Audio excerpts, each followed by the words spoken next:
AITA for staying silent while my wife dismissed me until the fundraiser's top donor recognized me.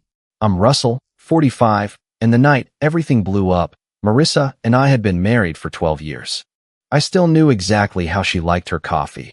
1 spoon of sugar, enough cream to turn it the color of sand. I knew she hated sleeping near the door, that she checked the stove twice before bed, and that she used a small, breathy laugh around people she wanted to impress. For a long time, I told myself every marriage had sharp corners. I just didn't realize I had become one of the things she kept trying to sand down. Marissa had not always treated me like an embarrassment. When we first met, I admired how easily she moved through a room. She remembered names, noticed who had been left out of a conversation, and could make a stranger feel interesting in under a minute. I was quieter, but I never thought of myself as socially helpless. I simply didn't enjoy performing. At first, our differences fit together. Then, gradually, Marissa stopped treating them as differences. She started treating them as defects. The first changes were small enough that I could excuse them. She would straighten my collar in front of people and say, "You'd forget your own head if it weren't attached." If I told a story at dinner, she might interrupt with, "He means well, but he takes the scenic route." If someone asked about my family, she would answer before I could. "Russell's family history is complicated," she would say with a smile. "We try not to live in the past." The strange thing was that she was still warm with me around ordinary friends. At home, she could laugh at my jokes, steal food from my plate, and fall asleep with her feet tucked under my leg. But around donors, board members, wealthy couples, or anyone with a recognizable last name, her whole body changed.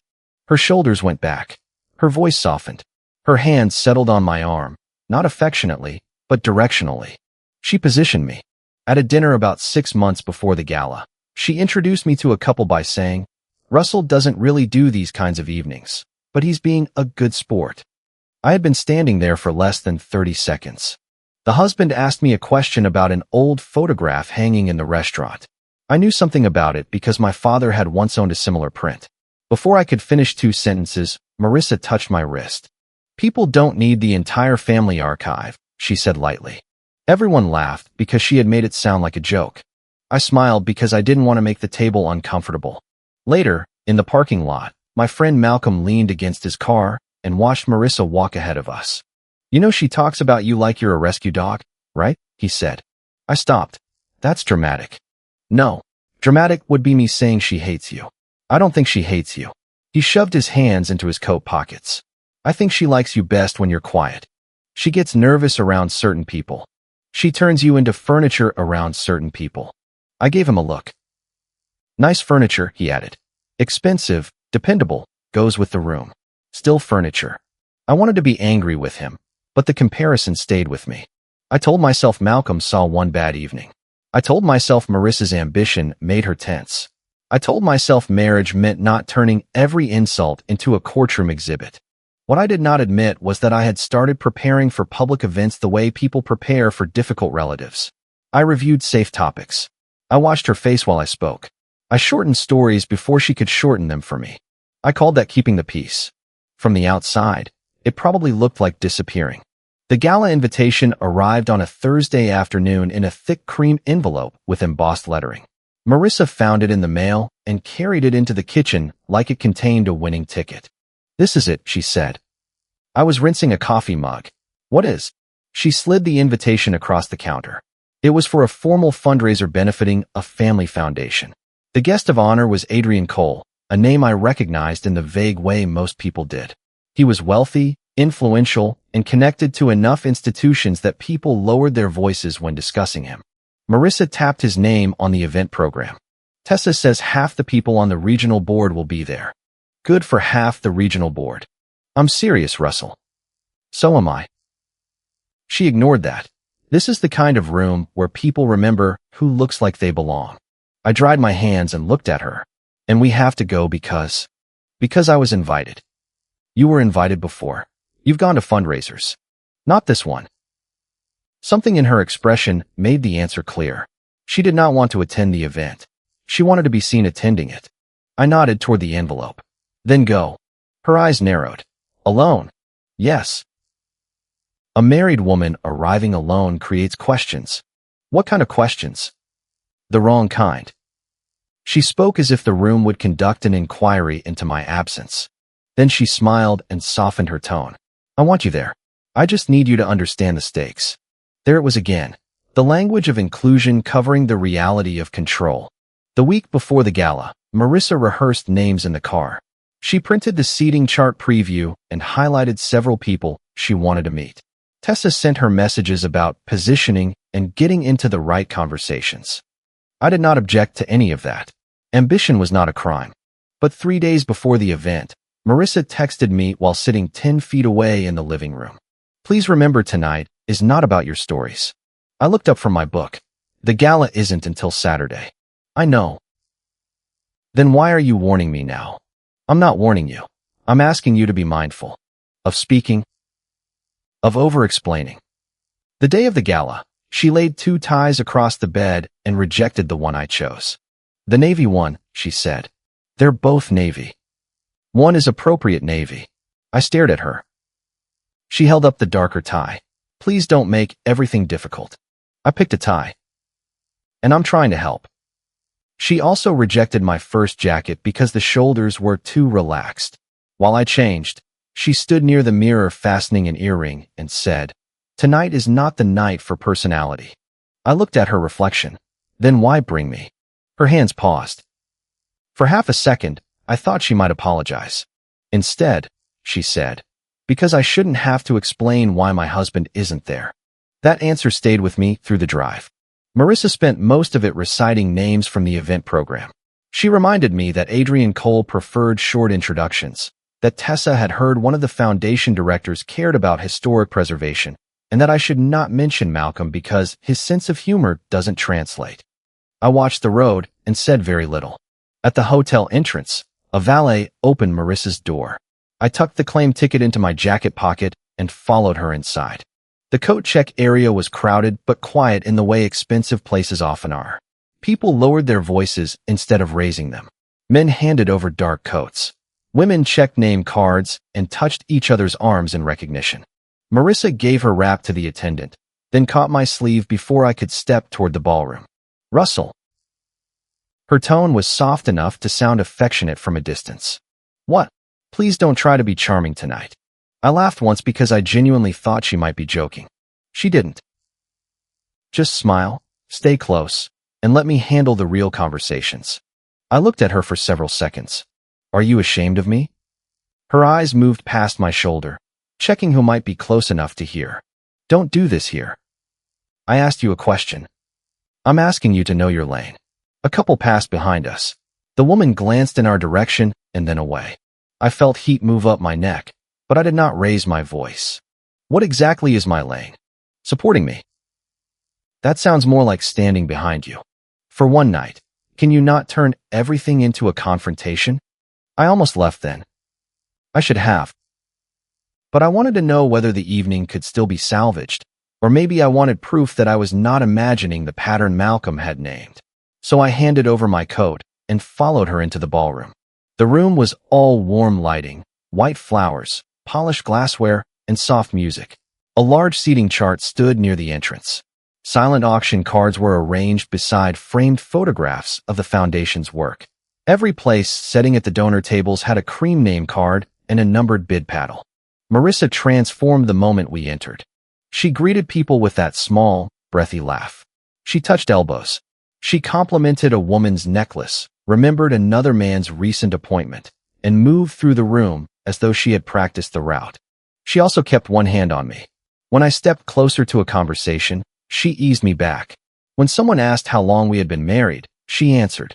When I said hello to a man I had met before, she cut in with, Russell is my moral support tonight. Tessa joined us near the silent auction display.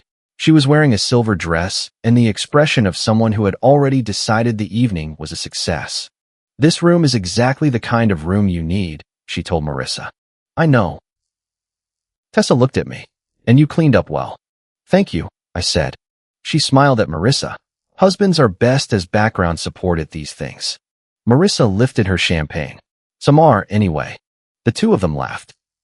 I looked at Marissa, waiting for her to register that she had crossed a line. She did register it. She just decided the laugh mattered more. A woman named Cora stood a few feet away, studying an auction card. We had met her at 2 previous events. She looked up at the sound of Marissa's comment, and her expression tightened. Marissa noticed and immediately smoothed the moment. "Oh, Russell knows I'm kidding." I said, "Do I?" Her smile sharpened. Tessa suddenly became interested in a weekend package listed on the auction board. Marissa leaned close to me. "Not now." I stepped away before I said something louder than I intended. For the next 20 minutes, I watched. That was the moment my anger changed shape. I stopped trying to keep up with Marissa's version of the evening and started paying attention to what was actually happening. I noticed who greeted each other with hugs and who received only polite handshakes. I noticed Marissa trying 3 separate times to reach the inner circle around Adrian Cole's reserved table. Each time, someone redirected her with perfect manners. I noticed Tessa whisper, "You need to get in before dinner." I noticed Marissa answer, "I know." And I noticed that whenever she grew frustrated, she looked at me as if my existence had caused the delay. Then the energy in the room shifted. No announcement was made, but people started turning toward the entrance. Conversations opened. A path formed without anyone being asked to move. Adrian Cole entered beside an older woman carrying a small envelope and an event program. He was tall, silver-haired, and less theatrical than I expected. He shook hands with people who approached him, but he did not linger. Marissa straightened so quickly I felt it through her grip on my sleeve. "That's him," she whispered. I gathered. "Please." One word. A whole set of instructions. She moved us toward the donor table as Adrian finished speaking with the event chair. Tessa followed half a step behind. Marissa waited until there was a small opening, then stepped forward. "Mr. Cole, Marissa." We met very briefly at the foundation luncheon inn. Adrian's attention moved past her. He stopped. At first, I thought he was looking at someone behind me. Then his eyes settled on my face. His expression changed from polite attention to something closer to shock. He took 1 step forward. "Excuse me," he said. "Would you mind standing under the light?" Marissa laughed nervously. "Russell." Adrian did not look at her. I moved a few inches toward the brighter light near the donor table. He studied the left side of my face, particularly the thin scar that cut through my eyebrow. I had gotten it when I was 5 after falling against the metal edge of a porch step. My father used to call it my racing stripe. Adrian's mouth opened slightly. "That's Thomas's boy," he said. The older woman beside him drew in a breath. Marissa's champagne glass slipped from her fingers. It did not shatter. It hit the carpet, rolled once, and emptied into the edge of a white tablecloth. No one gasped. No crowd formed. But the conversations nearest us stopped. Adrian looked directly at me. "Was your father named Thomas?" I felt my chest tighten. "Yes." The older woman stepped closer. "And your name is Russell?" "Yes." She pressed one hand to the envelope she was carrying. "It's him," she said quietly to Adrian. "Look at the eyes." Marissa recovered enough to bend toward the fallen glass, but a server was already there. She straightened and gave a strained laugh.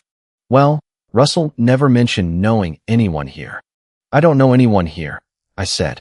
Adrian's eyes remained on me. I don't think he knew we were looking for him. That sentence made the room feel suddenly smaller. "Looking for me?" I asked. The older woman introduced herself as Beatrice. Her hand shook slightly when she opened the envelope. Inside was an old photograph. She held it carefully by the edges. A crease ran through one corner, and the colors had faded toward brown. My father stood in front of a wooden railing, younger than I remembered him, holding a small boy on his hip. Me. Even before I saw the scar over the child's eyebrow, I recognized the shirt. Pale stripes, one missing button. My father had kept it in a box for years. I stared at the photograph. "Where did you get this?" "Your father gave it to me," Beatrice said. Marissa stepped closer. "Russell has always been very private about his family." I looked at her. "Private?" The word felt wrong in her mouth. Adrian turned to her with formal politeness. "This is not a matter of privacy. It is a matter of us failing to reach him." Marissa's frozen smile returned. Adrian looked back at me. "Your father helped my family during a very serious crisis. Financially, legally, and personally. He refused every offer of repayment." I shook my head. "My father never had money to spare." "It was not money," Adrian said. "It was information, testimony, and a decision to stand beside people when it could have cost him a great deal. Beatrice's eyes lowered to the photograph. He protected records that proved what had happened, she said. He also refused to let anyone use the situation to build a public story around himself. He said the truth mattered more than applause. The words sounded like my father. That was what made them hurt. Thomas had been dead for 9 years. He had been stubborn, private, funny in dry little bursts, and almost aggressively uninterested in praise. He could fix a hinge, remember every debt owed to him, and still forget his own birthday. I had known him my whole life. But I had never heard this story. Adrian said, "We found the legal notes while reorganizing older foundation records. Beatrice still had the photograph and a handwritten letter from your father. We wanted you to hear the full account before any public acknowledgement was considered." I swallowed. "Why didn't you contact me?" "We did," Adrian said. Beatrice glanced at him. He continued, "Last spring. Certified mail. We included a copy of the photograph, a request for a private meeting, and a number you could call directly. I heard the faint clink of ice shifting in someone's glass. We assumed you chose not to respond," Adrian said. I looked at Marissa. Her face had changed before she spoke. The muscles around her mouth tightened. Her eyes moved toward the ballroom exit. "What letter?" I asked. She touched my forearm. "Russell, this is not the place." I removed her hand. "Don't touch my arm like I'm a volume knob." Tessa stared at the floor. Cora had moved closer, though she remained outside the circle. Marissa lowered her voice. "Can we speak privately?" "No." Her eyes widened. I had never refused her that directly in public. "Russell, did a certified letter addressed to me arrive last spring? This is obviously emotional. We should go somewhere quiet. You told me not to embarrass you tonight." My voice stayed calm.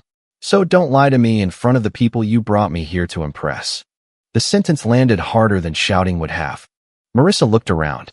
Not at me. Around. She was still measuring the room. Adrian said, "I do not intend to create a public confrontation." "You didn't," I told him. "You asked whether I received a letter." Beatrice folded the photograph back into the envelope with careful hands. Marissa tried another angle.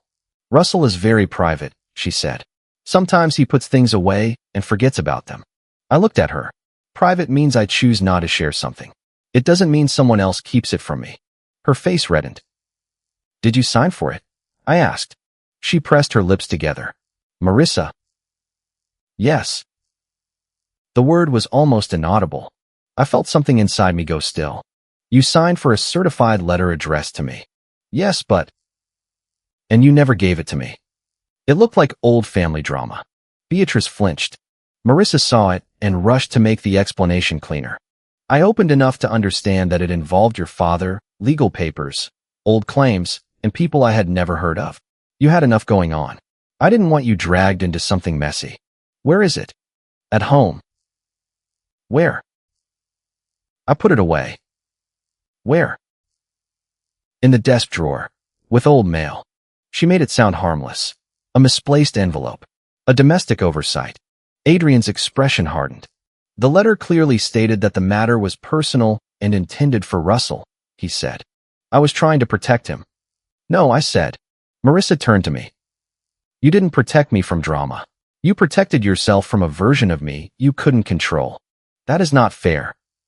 You read enough to know people connected to this foundation were trying to reach me. I didn't know who they were. You knew the name on the letter.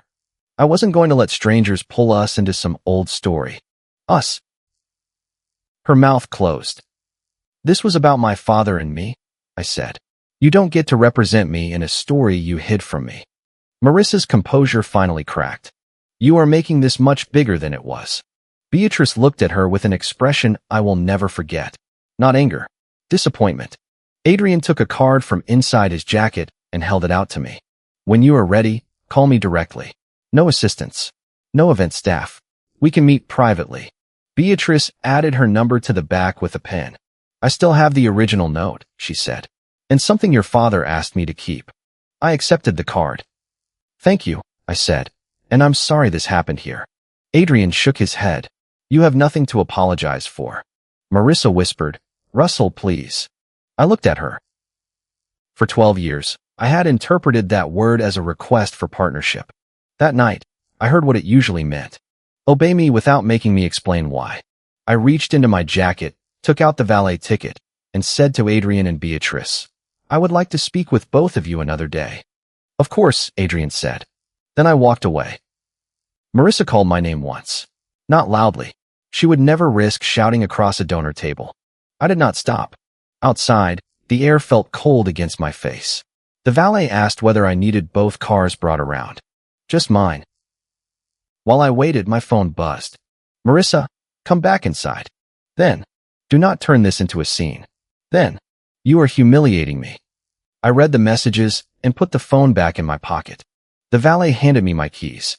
I drove home alone. The house was silent when I arrived.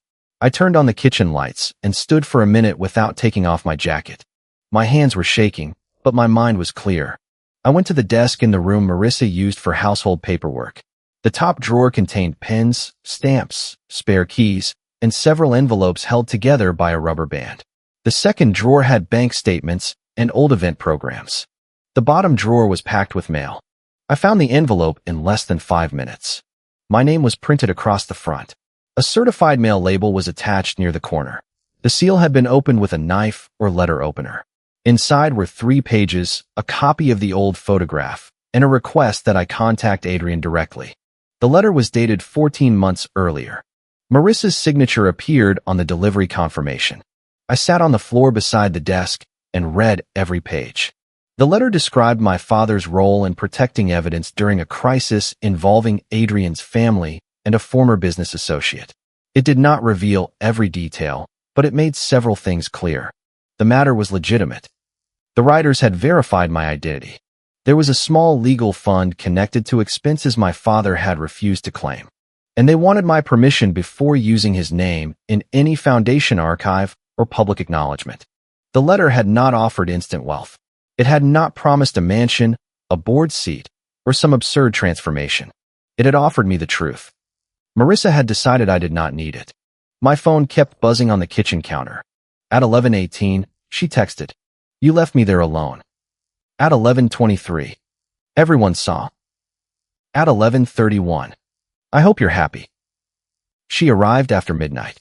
I heard the front door open, then the hard click of her heels across the entryway. She came into the kitchen still wearing her dress, though one earring was missing. Her face looked tired and furious. "You walked out on me. I was sitting at the table with the letter in front of me. You hid this for 14 months. She looked at the envelope and stopped. "I was going to tell you. When I understood what it was. You had 14 months. I had concerns. You had control." She dropped her clutch onto the counter. "Do you have any idea what tonight was like for me after you left?" I almost laughed. "You are asking me that while the letter you hid is sitting between us. You made me look cruel. You were cruel. I made a judgment call. About my father. About our life. No, about whether my past fit the image you wanted." Her jaw tightened. "Everything is not about image. Then why did you tell me to stand behind you?" "I did not say that. You told me to stay close, let you handle the real conversations, and know my lane. That is not the same thing. It was clear enough." She crossed her arms. "You know how you can come across when you're uncomfortable." I stared at her. There it was. The same polished excuse, delivered even now. How do I come across? You over-explain. You get intense. You bring up family stories that people don't know how to respond to. People like Adrian and Beatrice? That is unfair. They came looking for my family stories. You buried the invitation. She took a breath and changed tactics. "Fine. I should have given you the letter. I admit that. But you cannot pretend you handled tonight appropriately. What should I have done? Spoken to me privately. You had 14 private months." She looked away. I pushed the letter toward the middle of the table. "I want every document, message, photograph, or piece of mail connected to this. That is everything. I don't believe you." Her eyes snapped back to mine. "Excuse me. You signed for this, opened it, removed it from my mail, and hid it in a drawer. I no longer trust your definition of everything." She stared at me for several seconds. Then she said, "You're overreacting." That word ended something. "Not the marriage. That would take longer. But it ended my willingness to help her pretend this was a disagreement between equally reasonable choices. I stood. Tomorrow, I'm contacting Adrian and Beatrice. I'm also reviewing the shared account pledge you made tonight. Her expression changed. What pledge? The silent auction commitment. Her eyes narrowed. How did you know? I saw the card. It was for the foundation. It was $8,000 from a joint account. It was a pledge. It hasn't processed. You made it without asking me. We can afford it. That isn't the point. You are not canceling it because you're angry at me. I'm canceling it because you committed shared money to impress people while hiding a letter from the same foundation. That will make me look vindictive. No, your choices will make you look whatever they make you look. She took a step closer. You cannot punish me financially. I'm not taking your money. I'm stopping an unauthorized pledge from our shared funds. You're using this to get back at me. I'm correcting the part of your performance that required my money and my silence. She looked at me as if I had become someone unfamiliar. Maybe I had. Or maybe I had simply stopped cooperating. The next morning, I called the bank and confirmed the pledge had not yet been processed. Because the bid card was tied to a joint account and I had not approved the amount, I placed a hold on the transaction and sent a written withdrawal to the event organizer. I did not insult Marissa. I did not describe our marriage. I wrote only, I'm writing to withdraw the silent auction pledge submitted under our shared household account. I did not authorize the amount. I also want to correct one factual point that may have circulated after the event. I did not attend intending to confront Marissa or disrupt the fundraiser. I was asked about a certified letter addressed to me that I had never received. Any further discussion involving my family history should go through me directly. I copied Marissa. She called me within 3 minutes. You emailed them? I corrected 2 facts. You made me look dishonest. You were dishonest. You didn't need to include the letter. The letter is why I left. You could have let me manage this. I leaned back in my chair and closed my eyes. That sentence is the entire problem. She hung up. By noon, Adrian's assistant had responded, not to Marissa, but to me. The message confirmed that any future communication about my father would be handled directly with me. That afternoon, I received a text from Tessa. I'm sorry things got awkward. I had no idea about the letter. I did not reply. Malcolm came over after work. I showed him the certified envelope and the signature receipt. He read the first page twice. She opened this? Yes. And sat on it for more than a year? Yes. He set the page down carefully. Russell, this isn't a bad judgment call. I know. She decided you weren't entitled to your own history. I know. He watched me for a moment. You keep saying you know like you're trying to make it hurt less. I looked toward the window. It doesn't. Marissa spent the next several days trying to control the story. First, she told mutual friends that I had been overwhelmed by an unexpected family matter. Then the wording changed. I had misunderstood her attempt to protect me. By the weekend, I heard through Malcolm that she had said I became aggressive at the donor table and humiliated her in front of important people. That version might have survived if Cora had not been there. Cora called me on Sunday afternoon. I want to be clear, she said. I am not interested in becoming part of a marital fight. I understand.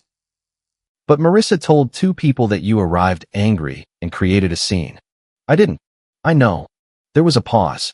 I heard what she said near coat check, Cora continued. The part about letting her handle the real conversations.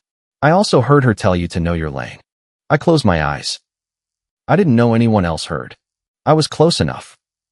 Thank you for telling me. I also saw what happened at the donor table. You asked about the letter. You did not shout. You removed her hand from your arm and left. That's accurate. If anyone asks me, that is what I will say. You don't owe me that. I'm not taking sides, she said. I'm saying what happened.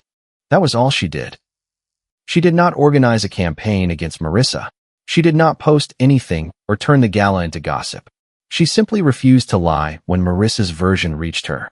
Apparently, that was enough. The private dinner Marissa had hoped to attend was postponed, then quietly held without her. Tessa stopped coming by the house. People who had once answered Marissa's messages within minutes began taking days. Marissa blamed me. You didn't have to cancel the pledge, she said one evening. I did. You could have waited. For what? For things to settle. Meaning until the money cleared and you could tell people I supported it. She pressed her fingers to her forehead. You're enjoying this. No. You are. You finally have leverage. I looked at her across the kitchen. I don't want leverage over my wife. I want a wife I don't need leverage against. She had no answer.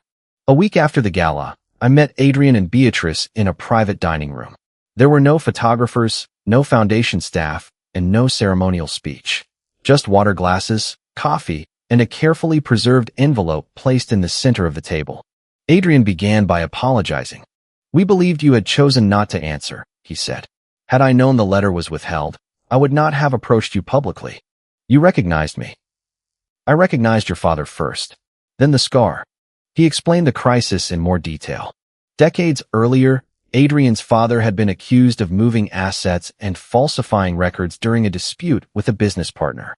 The accusations had nearly destroyed the family and would have left several employees legally exposed. My father, Thomas, had worked closely enough to see documents being altered and dates being changed. He preserved copies. When pressured to hand them over to the wrong people, he refused. When offered money to remain silent, he documented the offer. When Adrian's family asked how they could repay him after the case collapsed, he declined. He said accepting payment would let people describe his choice as a transaction, Adrian told me. He wanted no confusion about why he did it. That sounded exactly like my father. Stubborn all the way down. Beatrice opened the envelope. First, she showed me the original photograph. The crease in the corner was deeper than I had realized. On the back, in my father's handwriting, were the words, Thomas and Rusty, 5 years old, racing stripe still healing. Rusty. No one had called me that since my father died. Beatrice then unfolded a handwritten note. She read only one line aloud. If this story ever becomes useful to someone powerful, tell Russell before they use it. My throat tightened. Beatrice slid the note toward me. I kept it because your father asked me to, she said. He did not want the story turned into someone else's trophy. Adrian looked down at his coffee. We are not asking to turn it into one now. They explained that the foundation wanted permission to include Thomas's actions in a private archive and possibly in a future historical exhibit about ethical witnesses. There was also a modest legal claim connected to expenses and property my father had refused to recover. It would not change my life. It was enough to matter, but not enough to explain why Marissa had hidden the letter. That somehow made the betrayal worse. She had not hidden a fortune out of greed. She had hidden a door because she did not want me walking through it without her approval. Then Beatrice placed a small box on the table. Inside was my father's watch. The leather strap had cracked with age. The back was engraved with one word. Rusty. I touched the letters with my thumb. Why did you have this? He gave it to me before he moved away, Beatrice said. He told me that if he failed to tell you the full story himself, I should give it to you when the truth caught up. I had spent years wishing my father had spoken more about his life before I was old enough to remember it. Now I was sitting with proof that he had left pieces behind, trusting they would eventually reach me. They almost had. 14 months earlier. I thought about that missing time more than I wanted to. I could have asked questions while one of the older witnesses was still alive. I could have held the watch before another anniversary of my father's death passed. I could have sat across from Adrian and Beatrice without the memory of my wife's signature on the envelope. Beatrice seemed to read some of that on my face. I am sorry we did not find you sooner, she said. You did find me. She nodded slowly. Yes, we did. When I returned home, Marissa was waiting in the living room. She saw the watch in my hand. So it was real. The words came out before she could stop them. I looked at her. You thought it might not be? I thought it could be some kind of manipulation. The letter included legal contacts and certified documents. People forge things. You could have shown me. I was trying to keep our life stable. You keep saying our life when you mean your control. That is not what I mean. Then explain what you mean. She stood. I mean that you can get consumed by family things. Your father's death affected you for years.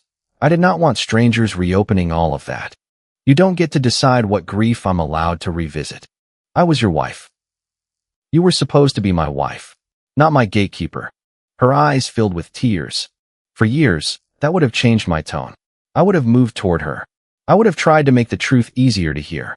I stayed where I was. I'm sorry, she said. I waited. I should not have hidden the letter. No. I should have trusted you. Yes. I should not have said what I said at the gala. No. She wiped under one eye. But you have to admit you cost me that room. There it was. Not the letter. Not my father.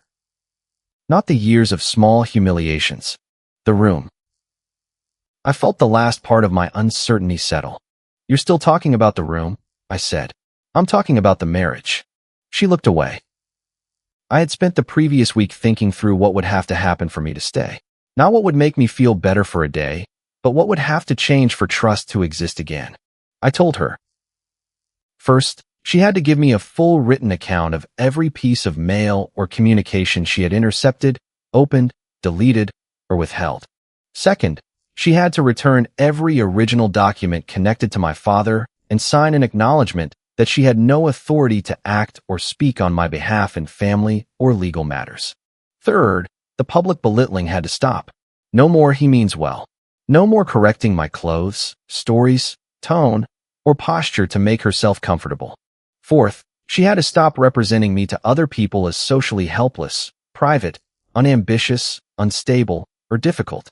Fifth, if there was any chance of repairing the marriage, we would begin serious counseling, and she would enter it without calling the letter a misunderstanding.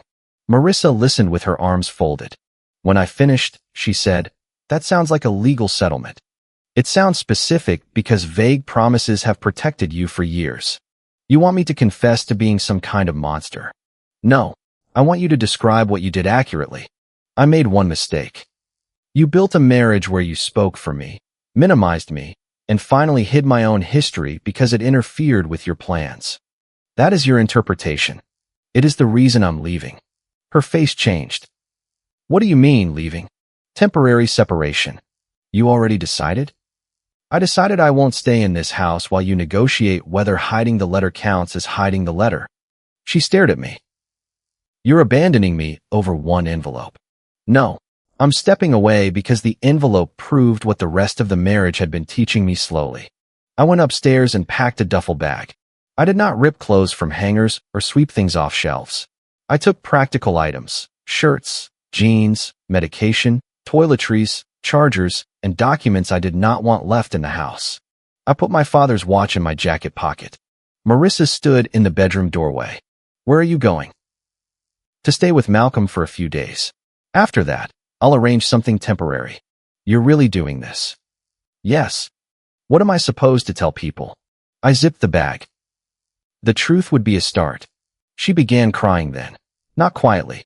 For a moment, I saw the woman I had loved, frightened and stripped of all the polished language she used to keep control. It hurt. But pain was not proof that leaving was wrong. I carried the duffel downstairs. On the kitchen counter, I left a copy of the conditions and a letter from an attorney requesting that all personal documents addressed to me be preserved and returned. I had not filed for divorce. I had not decided whether the marriage could be repaired. I had decided only that access to me was no longer automatic. Marissa followed me to the front door. "Russell." I stopped. "I really am sorry." I looked at her. "Then stop trying to make the apology smaller than what you did." Her mouth trembled. I opened the door. As I walked toward my car, my phone buzzed in my pocket. Then again. I did not check it until I was parked 2 blocks away. Marissa had sent 4 messages. "Please come back. We can fix this." I didn't know it would matter this much. And finally, "I never wanted to lose you." I read the last message twice. Maybe it was true. But wanting not to lose someone is not the same as respecting them enough not to erase them. In the weeks that followed, Marissa began counseling on her own. She eventually returned 2 more items she had not mentioned at first: a voicemail transcript from Adrian's office and a second envelope containing foundation records. That discovery made our separation longer and made reconciliation far less likely. The social consequences she feared also became real, though not dramatic. No one publicly condemned her. There was no grand speech or viral scandal. Invitations simply stopped arriving. People who valued discretion did not trust someone who opened another person's certified mail and then lied about the confrontation. Tessa faded away as soon as proximity to Marissa no longer looked useful. Cora kept her word. When asked, she stated exactly what she had heard and seen. Adrian and Beatrice never discussed my family through Marissa again. The foundation completed the small legal claim, and I authorized a private archive entry about my father. I declined a public ceremony. Instead, I asked that his note be preserved with the record, not because I wanted to hide him, because I finally understood what he had been protecting. Truth did not need a chandelier, a donor table, or a room full of people pretending not to listen. It only needed to reach the person it belonged to. I do not know whether Marissa and I will divorce. I know that an apology without full accountability is only another attempt to manage the outcome. I know that counseling cannot restore trust while facts are still being negotiated. And I know I will never again attend an event as someone's well-dressed silence. The gala did not ruin my marriage. It exposed the shape it already had. She wanted me to stand behind her that night. Instead, I finally stepped out of the shadow she kept calling marriage. If you liked it, don't forget to leave a comment and support the channel by subscribing. See you in the upcoming stories.